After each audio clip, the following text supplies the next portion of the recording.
Drivers, start your engines!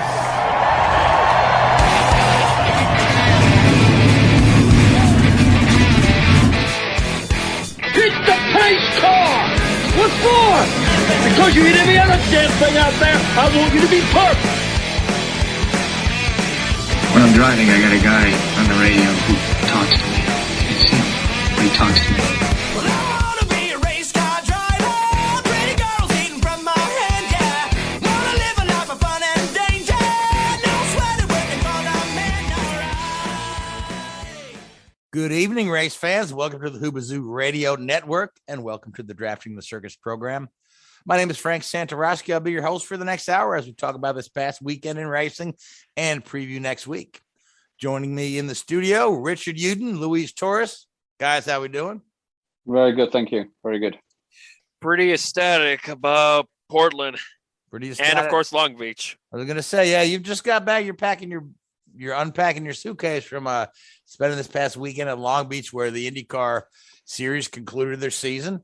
We crowned a champion. That champion, no surprise, was Alex Palou. He had the easiest road in there. The guys that tried to topple him, they did all they could. Poor old Pato O'Ward, troubles in practice, troubles in qualifying, trouble in the race right at the beginning, trouble with a capital E, and that rhymes with Ed Jones, who ran into Pato and ruined his day kind of early. Newgarden, who needed a pole and a win and the most laps, almost got there, got the pole, got the most laps, didn't quite get the win, but he also needed Palou to have trouble. And Palou, for himself, he had a rather quiet, uneventful race.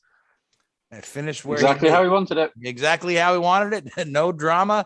The car ran perfectly. The pit stops were great. I cruised home to a fourth or fifth place finish and took home that championship. So, Louise, you were there. Let's talk about some of the highlights from, Long Beach, which is, gosh, it's been nearly 2.5 years since the last Long Beach race. With between being canceled last year for COVID and being postponed from the beginning of this year to the end of this year. So it's been a long stretch without one of our favorite races. No question about it. I think if you want to look at something, I feel like Long Beach is not a bad track to end the finale. Sure, it has its traditional spring value, which I think I totally don't mind. I like it how it is, but what a great venue to host a finale. And sure, it was mostly an Andretti's Autosport dominant kind of race, as we've seen the past couple of times in Long Beach. Only this time was Colton Herta, who was just quick, dominant in practice 1, dominant in practice 2, dominant in warm-up, but qualifying, he was not there. He didn't make the Fast 6, the Firestone Fast 6. He had to start 14th. So he had his work cut off for it, and then a couple cautions fell in his favor, and lo and behold, he was out front, and nobody could beat him, even when he was on those. Yeah, I mean, having the fastest car on the track certainly helped his cause starting 14th, because even though he didn't really bring it in qualifying, I'm still a little unsure of exactly what happened there.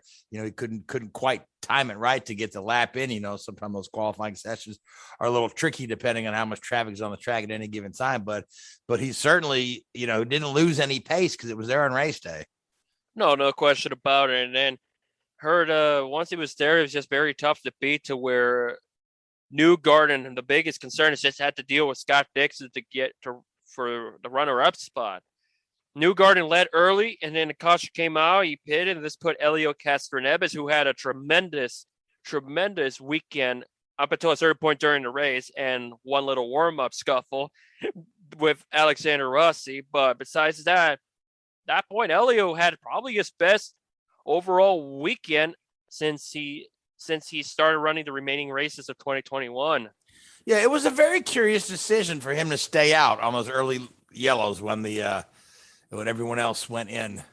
Then he decided to stay out. Then they had a second yellow right after that. He still continued to stay out. And this has been kind of the story of Meyershank Racing all year. Great qualifying efforts, but they just really questionable race strategy. I'm like, you want to try to do something unconventional. Maybe that's not it, Because They you show know, Elios because result. he was up there in the lead, and then after he stayed out through 2 yellows, and tried to stretch the field. When he finally came in, we didn't hear from him the rest of the day. Why? Because he was mired in the back. No, for sure. Whereas Jack Harvey in his final race with Meyer Shank, he ended up with a top 10 out of this whole entire ordeal. So it's a good run for him to cap off his 5-year tenure with the race team that he essentially kind of built up. Oh, certainly, yeah. Oh, yeah. And oddly enough, the a lot of these announcements are starting to come out. The announcement with Grosjean was made official this weekend that he'll be replacing Ryan Hunter-Reay. The announcement that Simon Pagenaud will be replacing Jack Harvey was made official the day after the race day. But we still haven't heard the announcement on Jack Harvey. Obviously, the smart money is everyone saying he's going to replace Takuma Sato and Rahal Letterman, but it's still not been announced. No, it hasn't been announced, but he's already signed up with the team. During the media luncheon, he pretty much mentioned in the piece that I wrote that the team he ultimately signed up for saw the value in Harvey because of what he's done for the MSR team. So he has a deal signed. Just what team, we won't know until in the coming days or weeks. Yeah, I'm not sure why they're stretching that out. The only thing I can figure is what they're stretching out is they're still talking with Takuma. And Takuma traditionally works on 1-year contracts. That normally is announced at the final week of the season. Yeah. I was going to say Takuma normally works on 1-year contracts. Why? I don't know. I don't know if it falls into that little scare he had where he thought Andretti was going to switch the Chevrolet engines and leave him out to dry, which is why he jumped the gun and signed with Rahal, but he's been on 1-year contracts ever since. So unless the holdup with Harvey's announcement is they're trying to put the final touches on something for Takuma, be it a part-time ride or something like that, or perhaps Takuma stays in the 30 and Harvey takes over the Hy-Vee car, the 45. It all remains to be seen. There's a lot of moving pieces here yet, but again, like we do know, Jack Harvey has a job lined up. He would not have announced his departure from Michael Shank Racing so early had he not had something lined up. Although at that time he did, he said, I have another opportunity lined up. He said, just can't tell you. Yeah, it's going to be a bit. The longest stretch, the farthest stretch I've said is maybe Penske in that 22, but I don't see that happening because to me, I feel like if they're going to make Scott McLaughlin get better in his sophomore year, which I think he will, maybe scaling down will probably be beneficial for him more than any other driver, in my opinion. Yeah. I don't see Harvey going to Penske for one reason, that in his initial press release, he mentioned he was looking forward to continuing on with Honda. Mm-hmm. That's why I say it's a super far stretch. Yeah, that's a big stretch. Yeah, I think the smart money is that Penske drops the 3 cars, because they just operate more efficiently with 3 cars. History has shown that. Yeah, no, for sure. The same thing with Ganassi, but they're trying to commit to that 4-car stable. Maybe they want, from what I've heard, maybe if Kanaan wants to stick around, it may be 5 at Indy, depending on Johnson if he's going to run the oval races, which is more. It's leaning towards he might do that. Well, he's doing his rookie orientation next week, right? Early October. He's going to do the rookie orientation program along with Grosjean, right? They're both going to do the rookie. I think it's like on October 8th because that's what it said on Friday. Yeah, early October. Yeah, so week after next time. Yeah, no, for sure. And on top of that, we're going back to the race itself. The pageant also had a pretty quiet but polished race to kind of end his tenure with Penske. But yeah, Herta's just dominated. It's kind of what you expect. When Herta's on it, he's on it. He finished 5th in the points after all the season he's had. That he should have probably been up in that title mix, but the mid-season inconsistencies and then when he bended at Nashville certainly did him no favors at all. But it's good to see Herta cap off the season with 3 wins, top 5 in points, and just kind of move forward into 2022, where I think the expectations should be much higher to where we should see him win more often, be more consistent, and then we'll really have a title battle. He led the most laps, so Newgarden was able to accomplish the bonus point for the most laps led. but he did everything he could, and he finished second in the race. He ends up second in the championship because, as you mentioned, Pato O'Ward had his problems. And it goes back to qualifying as well, where there was just evident facts that two drivers that did not slow down when Will Power had his issues in the second round, where there's 12 drivers remaining, and that irated Pato. And I think the difference between Palou and Pato is that Palou was more cool, calm, and collected, doesn't really crack under pressure, or is not too vocal because he knows the bigger picture is there. And I think having Scott Dixon has certainly helped them, and he always asks questions. Scott, even Jimmy as well, I think. They just kind of, I think the big difference between Palou, when you compare him with both Colton Herta and Pato O'Ward, is that it's just that maturity level. And I think, and now he's only 2 years older than those guys. He's 24. Those other two guys are 22. So he's not much older than them. So he's not been racing. He's not been racing much longer with them, but he's just disciplined himself. And I'm sure that goes way back to the early days when he was karting with his dad. His dad was there in Long Beach to see him win the championship, which was nice to see. His dad, Ramon, is that his name? Believe so. I haven't fully gone into the details on that. Yeah, they gave us the whole story. How on the way to school there was a go-kart track, and one day he said to his dad, "I want to try that." And the rest is history. And his dad was his crew chief for years and years. So obviously, from the young age, I'm sure his first team owner, crew chief being his dad, that probably comes from an early age, and he's honed his skills in Europe and elsewhere. But he's just as quick as these guys. Maybe sometimes he's not as quick as those two guys, but he doesn't make the mistakes. I mean, Herta won the same amount of races as Palou, but Palou had like 6 more podiums than Herta did, which there's your difference. You got to collect points every week, whether you have the winning car or not. No, for sure. And below, aside from those 2 DNFs at Gateway at the Indy Road Course, he's just kept his car out of trouble, aside from during the month of May where he crashed during practice. Other than that, he's not really put a foot wrong in this season at all. And it's first and here's a guy who also had to overcome not 1 but 2 grid penalties through the season. Yeah, that so and he didn't let that rattle him either. He just did the best he could, No, it's just so happened to coincide with the 2 poor finishes that he had. One because of the reliability went under, and then another one was because of a young raw talent driver mistake at Gateway. Because that's the thing they say about Rinus VK, like he's raw still, and he'll have another year with Ed Carpenter. That's also been confirmed. That's been confirmed, yes. Hopefully by next year he's fully healed to where he gets back to where he was in the first half of the season, where he was right in the cusp of the top 5 in the points. Yeah, that little bicycle accident really kind of derailed him. And I don't know if he was just suffering pain. I know that broken collarbone thing. I know it can't feel good. And I know there's not a lot of treatment they can do for that, other than just kind of let it heal on its own. You can't splint the thing or put a cast on it. So, it was a tough second half for him, big time. I'm sure. Yeah. When you consider the arm strength and chest strength you need to muscle those cars around the road courses, had to be tremendously difficult. Yeah. Even when Thursday, when back in 2019, Alex asked Pato when he was the Super Formula for a cup of coffee, that you described painful. Then imagine, driving those cars has to be painful to the muscle. And when I asked Alex after he won the championship about what's the one trait that you learned from Super Formula that you were able to adapt to IndyCar, he said kind of like they're both similar, the driving style and also kind of how you manage the race.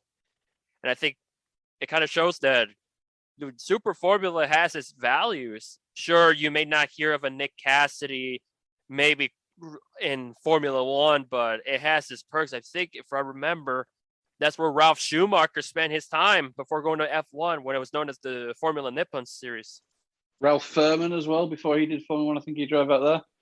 And Honda's test driver, James Rossiter, he ended up going out there as well. A few of them do go out there. So Irvine was out there, yeah. Yeah, there's it kind of has a few of them. There's only been a few that's been able to make it far, but it's for a long time they were more for a while though.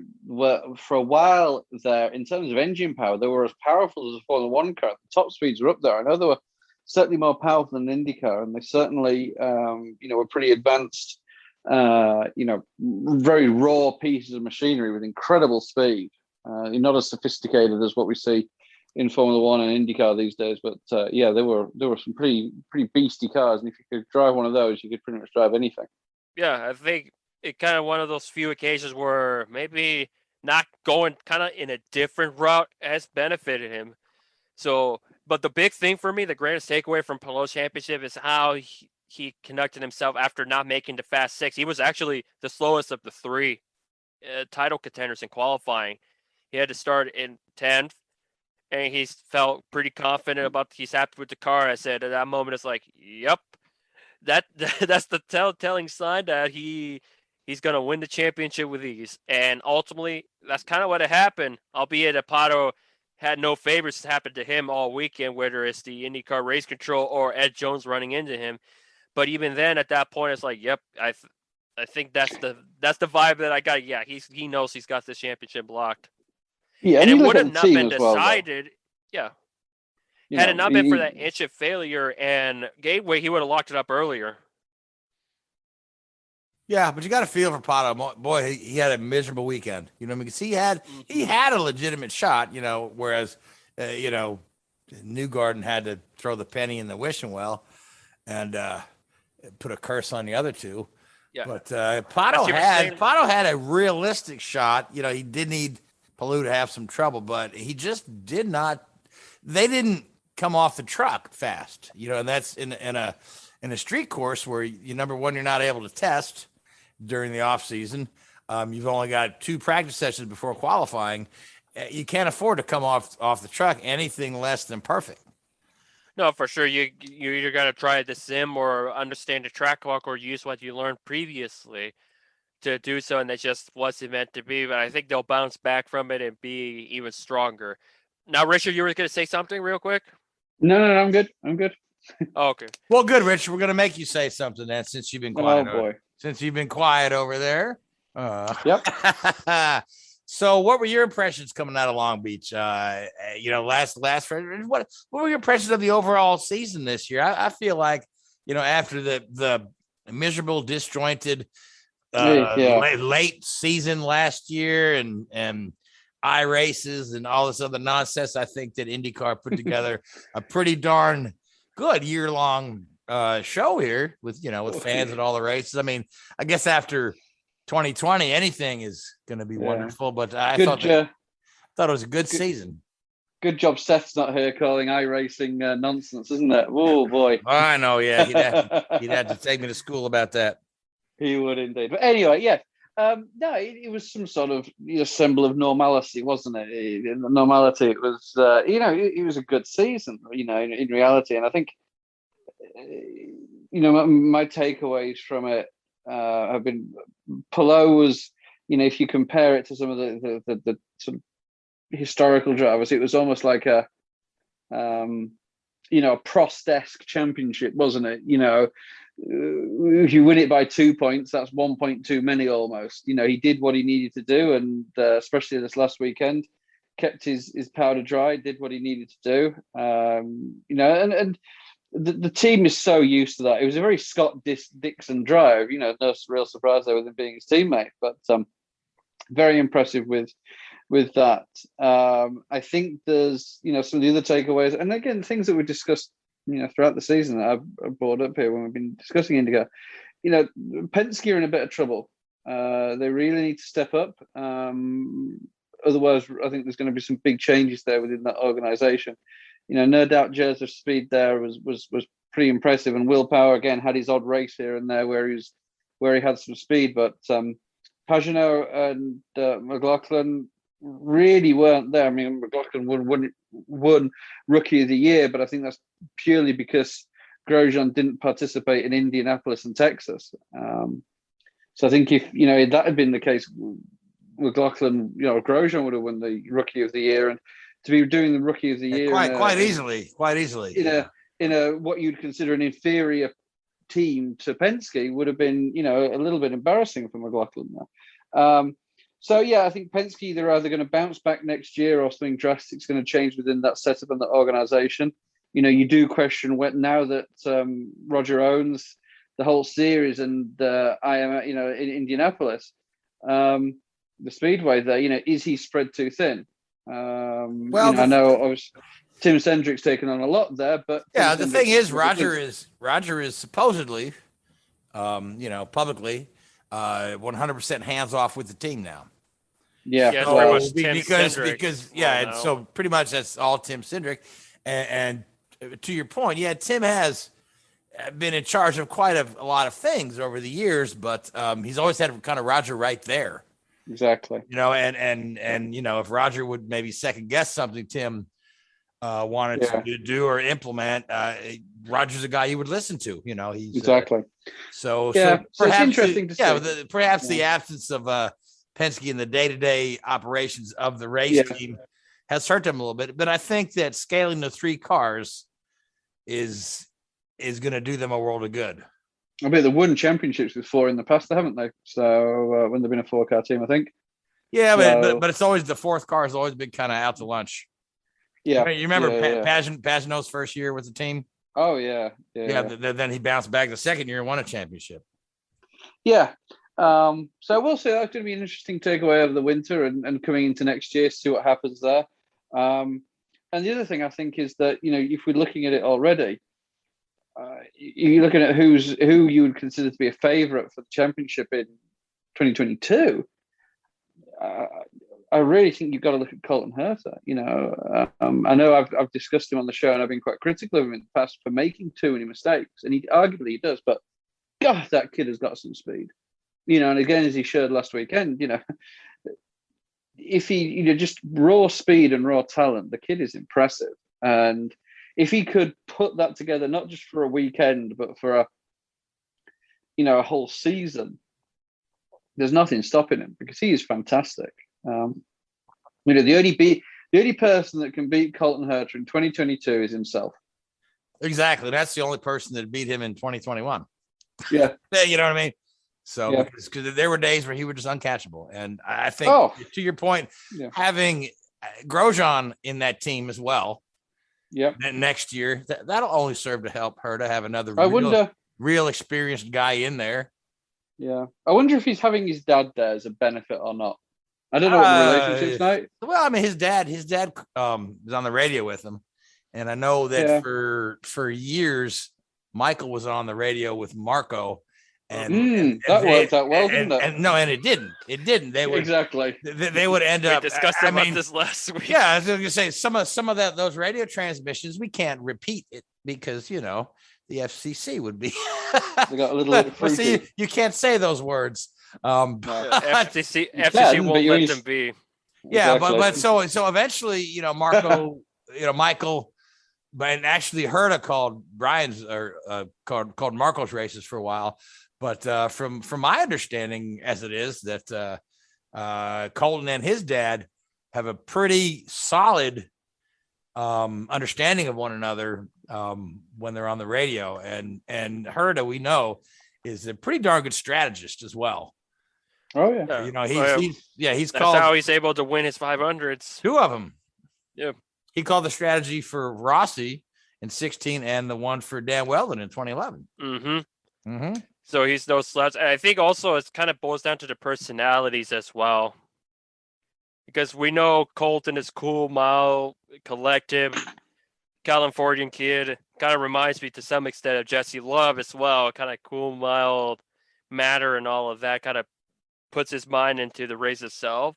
Whereas kind of Michael and Marco are very sometimes intense, passionate people. Sometimes when you have pretty intense, passionate people, it kind of clashes, and it kind of sometimes it doesn't mesh all too well all the time compared to 2 mild-mannered people knowing what needs to be done and all that.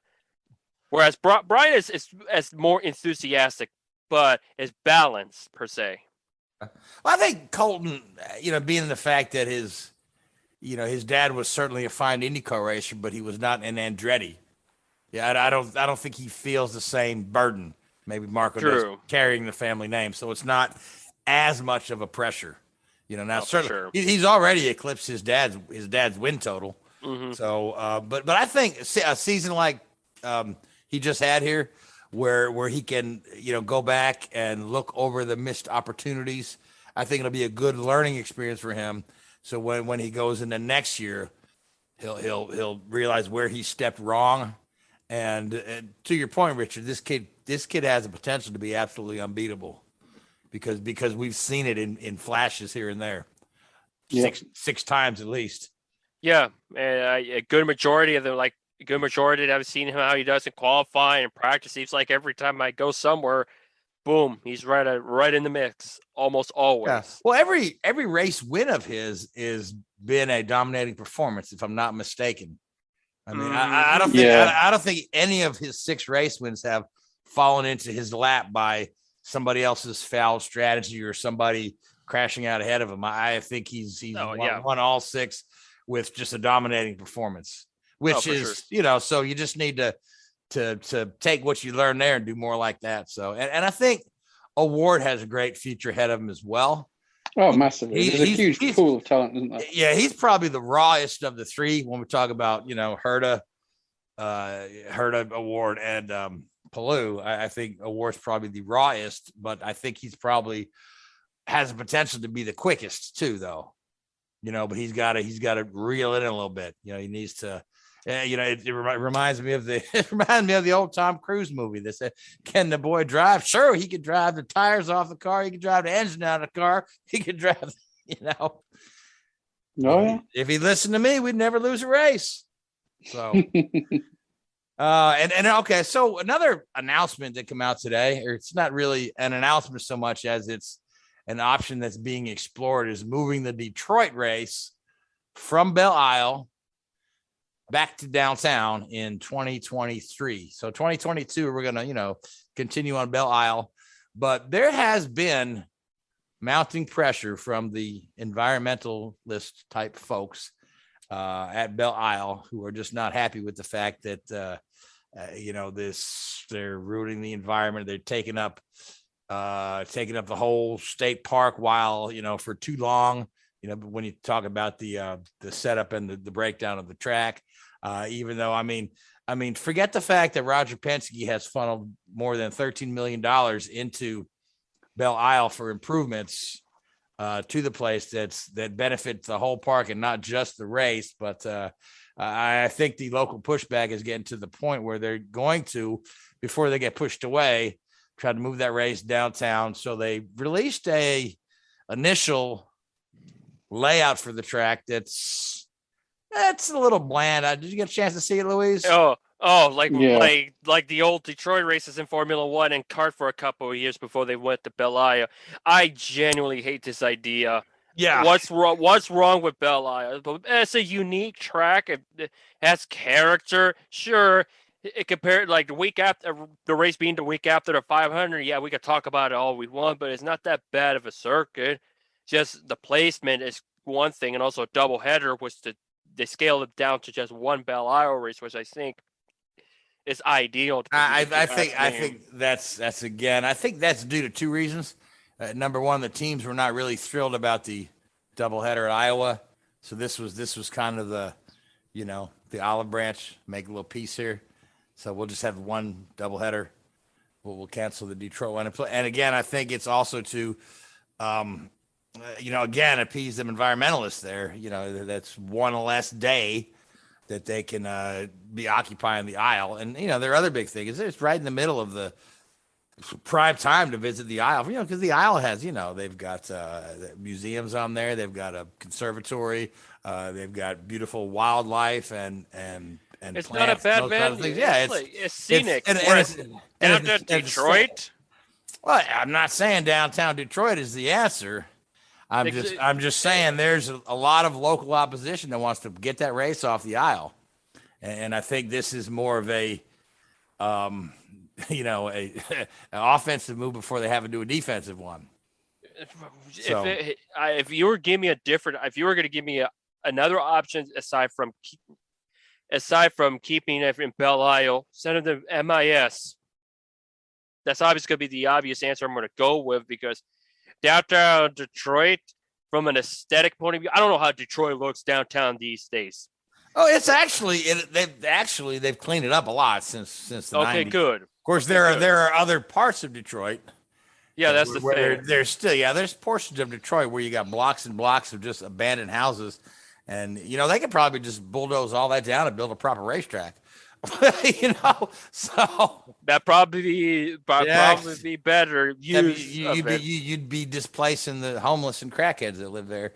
But the problem is if it doesn't thrive, that's going to look like Valencia in 2 years' time after it was dropped. It sure will, yeah. Yep. So I'm still we'll just have to see. Like I say again, it's just been announced as an option they're exploring. So for 2023, we're still going to run Bill out through at least next year. Exactly. Then the other little story that came out that I don't believe at all is that Toyota is maybe looking at coming back to IndyCar. I don't know if you read that one today, but evidently it's apparently what some French broadcasters exactly. Which I don't know where I hear it. Some French broadcaster said that at Indy. So Marshall Pruitt picked it up with Racer as a story and ran with it. But who would know more about Toyota's upcoming plans than a journalist from France? You know what I mean? Unless he's close buddies with David Wilson from TRD. I don't know. So we'll have to see how that plays out. Obviously, IndyCar has been saying they are been courting this third manufacturer for the to coincide with when they bring on the hybrid style engines. And of course, Ferrari has been mentioned for a minute. Porsche's name has been thrown in the mix. Now Toyota's name is being thrown in the mix. And I even heard that Volkswagen's name has been thrown in the mix as a future Formula One supplier when they go to their next engine. I mean, that'll be the most random engine suppliers is Yamaha. What, Volkswagen? Volkswagen's one of the biggest car companies in the world. No, I know. But I was thinking a Formula One car with a Volkswagen, it's just a weird visual. Seeing a Volkswagen logo on an F1 car. It's like the engine supplier being Yamaha and in a Formula One car. I think look at who Volkswagen own. Rolls Royce, Leyland, Humvee. I mean, we've seen Lambo in Formula One, so. But that's you got like this 1956 mentality that the Volkswagen means the Beetle. Have you seen some? Have you seen some? You're nothing to do with the Beetle. You're thinking Herbie the Love Bug in a F1 race, right? Have you seen some of the cars that VW produces? No, they got some nice Volkswagens. Yeah. But when I think of Volkswagen Formula One, it's just kind of like, okay, it's going to take me a minute to accept it. Okay, I welcome Volkswagen with open arms. I disagree with you because Volkswagen has a long, rich history in auto racing, mostly in support series, but they have a long history in auto racing. But anyway, but that's neither here nor there. I don't know 1956 mentality. I don't know how much legs there are to that story, but I'll tell you a story that does have legs, and that is the fact that a certain Mr. Lewis Hamilton now has 100 Grand Prix victories in 281 starts, which is an average of 6.6 race wins a year over the 15 years that he's raced in Formula One, almost 36% win average. This is a record that, a couple of years ago, nobody would have dreamed that no one's ever going to win 100 Grand Prix. But then of course you factor in the amount of times they race a year, the incredible reliability of the cars, and the fact that we've got, phases of single manufacturer domination that goes in waves. And I mean, Lewis hit that wave just right, hopping into McLaren in 2007 as a rookie, winning races in his rookie season, and he's proven himself as a race winner, and he's been in a winning car ever since. And now I don't care, what you say about, it's the car, blah, blah, blah, blah. I mean, 100 wins at anything is phenomenal. Mm-hmm. So Richard, but it was this win was at the expense. This win was at the expense of our buddy Lando Norris, who came kind of close to winning his first Grand Prix. So I'm gonna let you take us through the Lewis's triumph and Lando's heartbreak. Yeah, it was sort of going back to Sochi, it's been Mercedes' playground for, well, certainly under the modern era. In terms of Grand Prix in Russia, I think it goes back to the 1950s since Mercedes last tasted defeat in Russia. But they just have it, don't they? They just have the setup. It just works around there, and you can't criticize them. They've got something that works, and they've got something that's quick. We lost free practice on Saturday morning. We had free practice 1 and 2 as normal on Friday, and then going into Saturday, due to weather, they lost free practice 3 and went straight into qualifying. And again, in mixed conditions, drying track, some of the big names that got through to Q3 there. George Russell made it through, Lando made it through, these guys that have been fantastic in qualifying, and they just happened to get the slick tires on at the right time. Hamilton actually made 2 mistakes in qualifying, that's like a season worth of mistakes for the guy. First of all, he crashed going into the pit lane and knocked the front wing off when he was coming to turn onto slicks.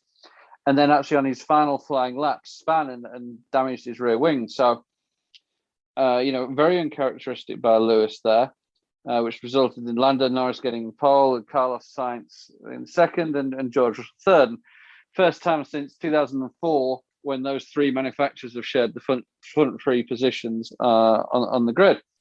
We all knew that Max Verstappen would be starting from the back after having to go through an engine change. As did Charles Leclerc, and a couple of other guys were demoted to the back of the grid. Artists. Valtteri Bottas. Well, eventually he was. When Mercedes sort of knew that Valtteri was in the position he was in, not on the front row, not in the front few positions, and that Max was where he was, they sort of played the tactical card and go, oh, look, I think we're going to change Valtteri's engine right now, which just so happened to put him right back into the path of Max Verstappen, which was convenient enough for them. So that was, I think that was a tactical game there, using Valtteri as a bit of a blocker there for Max. But going into the race, the great things about Sochi is it's such a long run down from the start-finish line into turn 1. I think it's probably the longest on the calendar. Maybe Mexico's longer, but I can't think of many longer outside of those 2. And Carlos Sainz got into the lead going into turn 1. Lando Norris was second. George Russell kept third, and there was all this squabbling. And I think Hamilton ended up dropping back down to 7th at the end of the first lap. And it's sort of everybody held station for a little bit there. Eventually, Lando got past Carlos Sainz early in the race, and there was guys that tried to make it on a 2-stop, and they pitted early and tried to do the undercut, and that pretty quickly worked out that wasn't the play. It was going to be a 1-stop race. That would be the way to get the job done, and that's how it played out. Hamilton managed to get past a few of the guys and ended up in second place and was closing Lando Norris down pretty quickly. And then he got to that sort of second and a half window with about 15 laps to go and just couldn't really close up and push him. A couple of times he got in the DRS zone in under 1 second, but it never really sort of was able to make a convincing move on him. So you're thinking, maybe Lando's got this in the bag here and he's got this done. And then, as had been sort of threatened throughout the whole race on Sunday, the rain came, and it's like, who's going to blink first? A couple of guys came in early for intermediates, and it was maybe too early, and they started to burn up. And then again, you got to get credit. Hamilton just seemed to pit at the right time and came out some 30 odd seconds behind Norris. And you think, there's only 3 or 4 laps to go here. Surely Norris can sort of hold on to this. And within 3/4 of a lap, it was like monsoon conditions on the back end of the circuit there. I think it was turns 5, 6, and 7. It was almost like Belgium-esque with the spray, and Lando just couldn't hold it together. And by that time, he'd lost so much ground he couldn't pit. If he'd pitted, then he would have been behind Hamilton anyway. So it was like you just got to hold out and hope. And it was just too much to ask, unfortunately. And Lewis ended up passing him as Lando went wide in the slippery conditions, and ended up that Max Verstappen actually finished second in the race, which was a remarkable achievement considering where he'd started. And he'd never really got that high up in the field before all this happened. So from a championship standpoint, it was probably pretty good. But for Lando there, it was pretty gut wrenching to see the win slip away, because I really don't know if Hamilton would have been able to get past, and especially given where Verstappen was in the race, if it stayed dry, there was probably no. Hamilton didn't really need to make that pass. Obviously, easier said than done. These guys want to win as many races as possible, but he would have taken the lead in the championship, and I think his championship lead would have been bigger than it is with him winning and Max coming second. So, it would have been interesting. I think the lead is 2 points right now. Yeah, it'd have been interesting to have seen if. I think at one point it would have been 5 if Hamilton had finished second and Max was down in 6th or 7th or wherever he was running when the rains came. So, it would have been interesting to see if Lewis would have made that move. But it was a really, really good race. Sometimes Russia can have pretty dull races, but that was a good one. The last two have been pretty good. Yeah, I think it's not as bad as as far as a Tilkedome goes, it's reasonable. The Aston Martins came together again. Stroll turned in or pushed Vettel into the wall. It was just stupid and messy, and we know I think the opinion of what's going on at Aston Martin there with it's basically Lance Stroll Racing, isn't it, with a car manufacturer's name on it. So it'll be interesting to see what happens there, but it was a good race, and I think we're off to Turkey in a couple of weeks, which was of course where Perez managed to win for Racing Point last year. That was Bahrain. No, who won it? No, that was it. Stroll Hamilton got pole, wasn't it? Yeah, Stroll was Hamilton on pole. had probably Hamilton had the best drive of his career. That's the one. My bad. Yep. Yeah, I know. Racing Point did something. Yeah, and it was they qualified first and second, didn't they? I do remember that now. So yeah, Turkey's a great track. It's one of those tracks, a bit like Imola, that sort of the whole pandemic has sort of fallen into their lap and go, oh, we'll hold the race. Oh yeah, good on you. So it's all been a little bit, won't say no to a race this week, guys.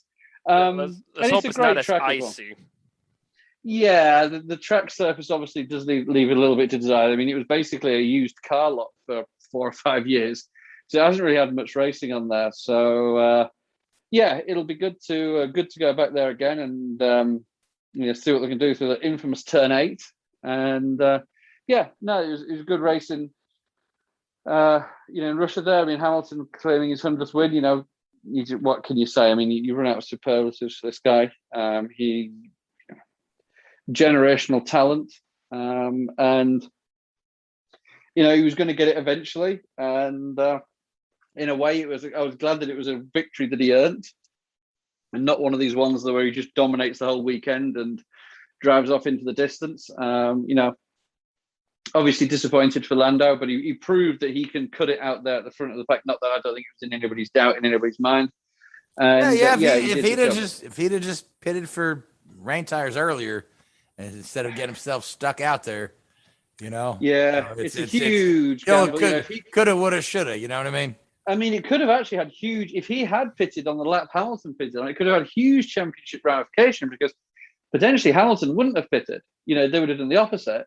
And then if Hamilton had been on slicks in that weather, he may not have even scored any points, and Verstappen could have extended his lead. So, yeah, I mean, it's amazing how sort of these sort of things can have massive impacts on championships come the end of the season. But, you've got to take it. Mercedes made the right call when they were under the gun, and it won them the race. There's no two ways about it. Hamilton drove very, very well, but Hamilton didn't win that race. It was the team call to pit at that moment and I know all you're doing is reading a weather forecast, goodness me, but even that at Formula One level goes into the nth degree of probability and predictions and all that sort of stuff. So, hats off to those guys and girls that made that call. Yeah, certainly played in their hands. So, I mean, once Lewis, if Lewis wins an 8th championship, which he's now leading the championship in the later stages of the season, I believe he'll have every record in Formula One. that's worth talking about. Yeah. There's aside probably from starts. yeah. but- Well, Youngest but race I mean, winners and youngest poles he won't have. But yeah, good job he didn't start when he was Max's age, wasn't it? Jeez. I mean, there's a couple of records out But, there. yeah, all in the terms of important, wins, most championships, important. most wins, most poles, all those sort of things. Yeah. And I just have to imagine, because Lewis himself said he feels like he's got, what did he say, 2 to 3 or 3 to 4 more years he'd like to keep racing. You wonder how many more wins he can pile on. I mean, there's a distinct possibility that once the new regulations come around, somebody other than Mercedes is the dominant car, and Lewis's wins become fewer and farther between, or Mercedes gets it right, and Lewis pushes this thing up to 115, 120 wins. You know what I mean? You wonder where his level of motivation will come into play, though. Did you think he'll get to the stage where, almost in the way that, would you want to do this again? Or maybe I think he's too old now, but would he want to go somewhere else and rebuild them? Or does he just hang out to dry at Mercedes and just milk it for all it's worth? I personally think that Lewis will retire as a Mercedes driver. I think I wonder if that's a shame in a way. I wonder if it would have been great for the sport to have seen him. Okay, yeah, I've won 3 or 4 championships here with Mercedes. Right, let's go to Ferrari and rebuild them, like the way that Schumacher did. Because you could argue that Schumacher was the catalyst for Ferrari's revival, and when he joined there in '96. Okay, it took them long enough to get to 2000 before he could win the championship, but you could argue he had a pretty good shot there in '99 when he had that accident. Certainly he did. Well, I mean, he was. I think he actually won a race in '96. Yeah, he won Spain in the rain. Yeah, I remember it was. I was at the Milwaukee Mile that day, checking the Formula One result. Yeah. Yep, the race where Bob Varsha said at the very beginning, it never rains in Spain, twice in the video package, and then when they went to a live shot, it rained, literally. Oh, Bob Varsha, God love him. But it's the guy. You wonder if you can't say that Lewis made Mercedes. You can't say that in the way that Schumacher revived Ferrari. I don't think you can say that Lewis revived Mercedes, because, and I don't know if you could these days. In terms of how the teams are structured, but there's so many key fundamental people. Ross Brawn was there, Toto Wolff's obviously been there. Paddy Lowe, guys like that. Looking at the engineering core team, Jeff Willis was there. Nicky Lauda was there. Yeah, exactly. You look at that core, and that's the only thing that I think Lewis is missing. And I don't know whether he'd be able to do it these days, to turn around and say, right, I'm going to go. Not saying for a minute he'd go to a Williams or a Haas or a Sauber or Alfa or whatever, and redo, and take them to the front of the grid. I don't think you can do that these days with an individual driver. But it's it's fascinating to see, and that's the only thing that you wonder if that's something that he doesn't, maybe he has that itch in the back of his mind, and maybe he does what Nicky Lauda did that, does that post career. I don't know. It's because Lewis could honestly sail off into the sunset and spend the rest of his days on a yacht, surrounded by models. But but he's a hard guy to read, isn't he? I was going to say, because he seems to enjoy it. It seems he seems to enjoy that celebrity lifestyle. But then when it comes to particularly this point in time of the season, historically it looks like sometimes he takes a break in the middle of the season. And he just it's okay. And then he really comes alive at the end of the season. And I think really this is where, look no further than 2018, or the years when he was battling Vettel for the championship. Yeah. Yeah, he just, towards the end of the year, he left Vettel in dust. He said like he was. Left him, and also self-inflicting on Vettel and Ferraris then. Yeah, well, I don't know. It's like Lewis was, a cat playing with his food with Vettel in the early part of the season. No, for sure. I don't know. I don't know what motivates Lewis, because obviously that the drive to race has got to be very strong with him, because he wouldn't be as good as he was without that. but he doesn't put off that vibe that some of your just dyed in the wool, can't get enough racing guys do. You know what I mean? But Lewis is Lewis, and he's a unique person all his own, and whatever he's done has worked for him tremendously well. No question about it. I'll be curious to see how the rest of the season and beyond looks for him. Because I think it's the mindset, does he have anything else left to prove? Because aside from going for an A championship, what else is there to prove in his end? I don't know. Yeah, is it all about proving it, or is it about enjoying your craft? You know what I mean? Yeah, and also so that's other things he's passionate about that I imagine he'll do so when his career is over. Oh, for sure. Yeah, everybody's got their hobbies. Everybody's got other things they like to do, and Lewis has earned a very comfortable living that he can pretty much step into anything he'd like to be involved in going forward, and he's earned that. He's earned that money, So anyway, speaking of Haas, since you brought it up, that we know Lewis isn't going to Haas, but we do know Haas is retaining the two drivers they have, who were two rookies this year, who have really not set the world on fire. They set a car or two on fire, but not the world. So Gunther was in an interview recently.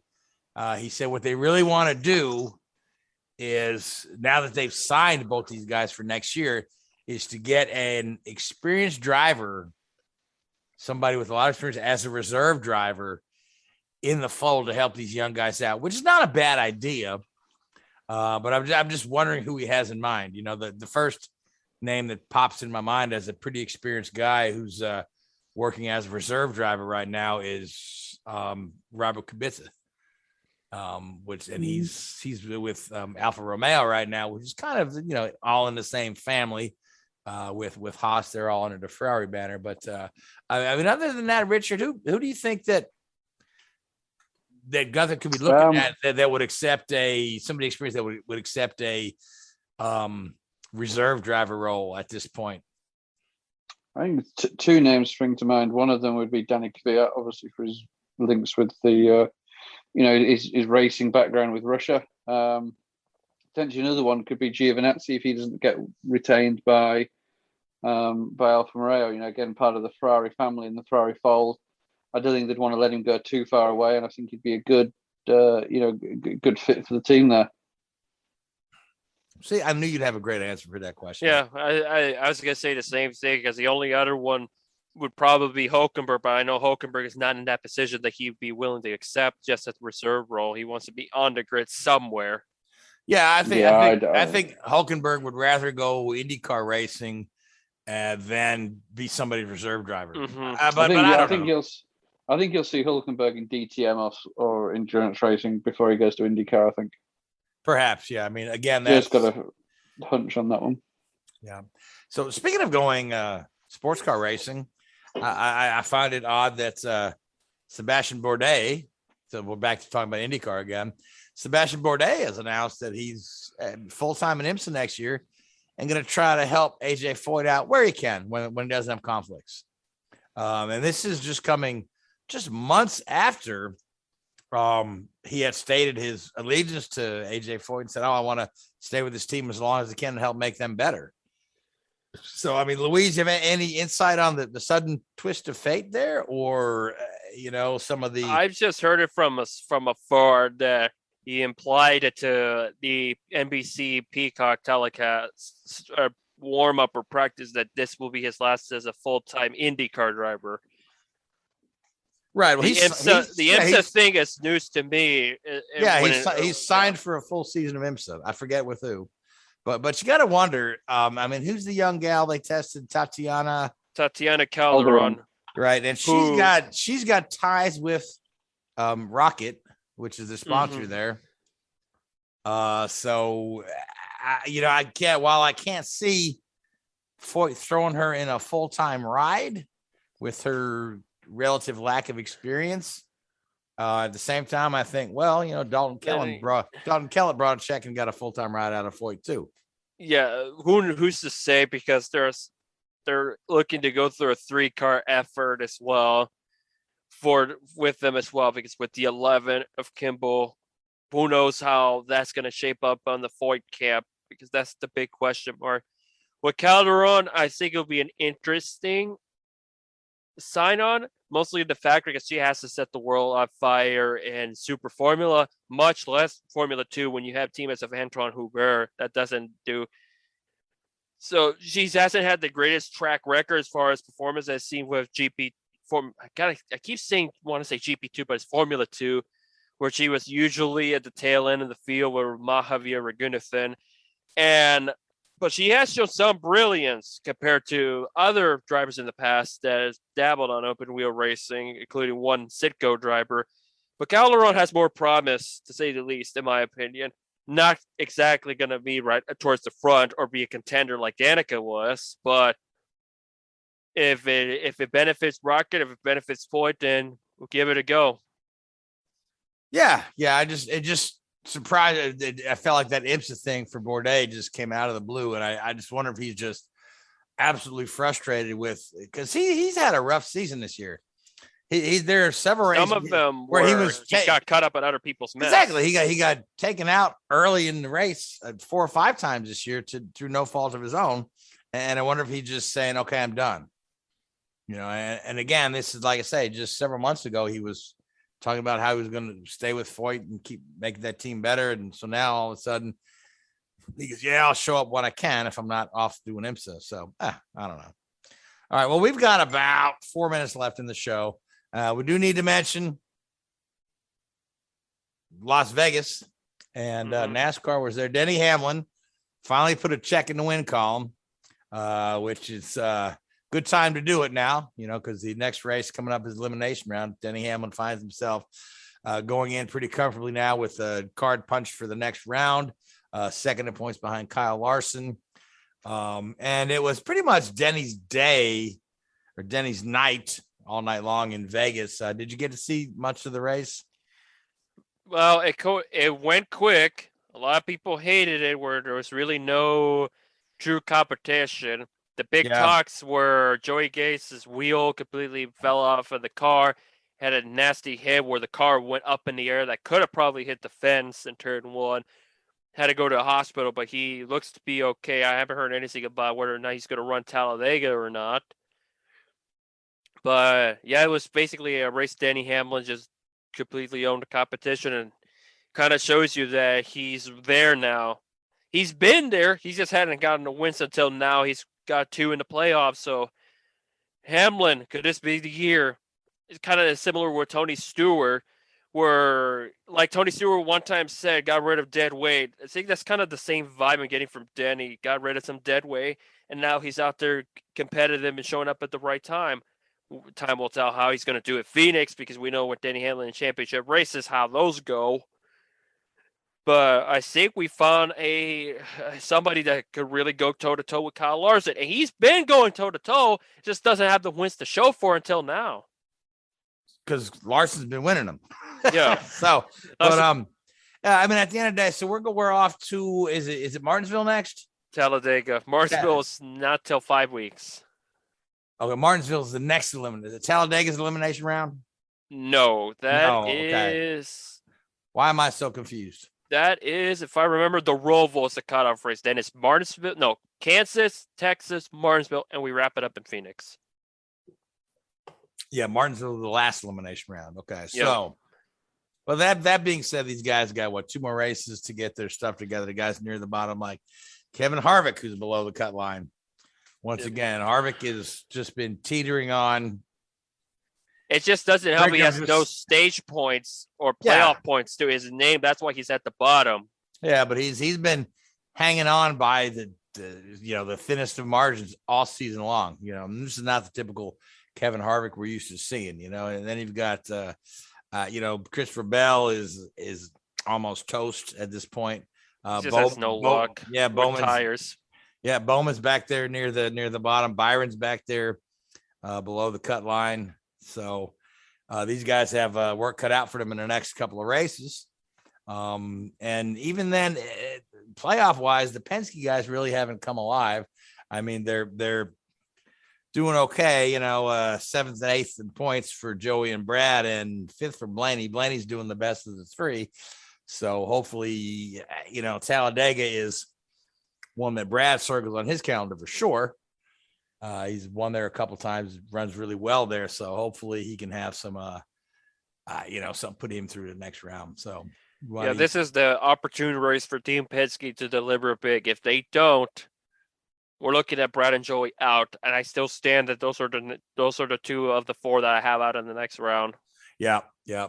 And if they don't do something quick, that's what you're going to see. So that being said, we got enough time to make a pick for Talladega, and I'll pick Brad because I just said that. So and you get a pick. Richard had to go, so you get. I pick Ryan Blaney. Why not? Yeah, Ryan Blaney. Yep, he's due for a win. And he's won the last super speedway race at Daytona. I was going to say, yeah. So why not? Yep. So anyway, so we're out of time. So I want to thank you, Louise. Richard, I know you already left, but I want to thank you too. I want to thank the Hoobazoo Radio Network. I want to thank iHeartRadio, Spreaker, Google Podcasts, and YouTube. But most of all, I want to thank you folks that listen to us every week. But until next week, good night. WHOOBAZOO, that's Hoobazoo.com. Enter website.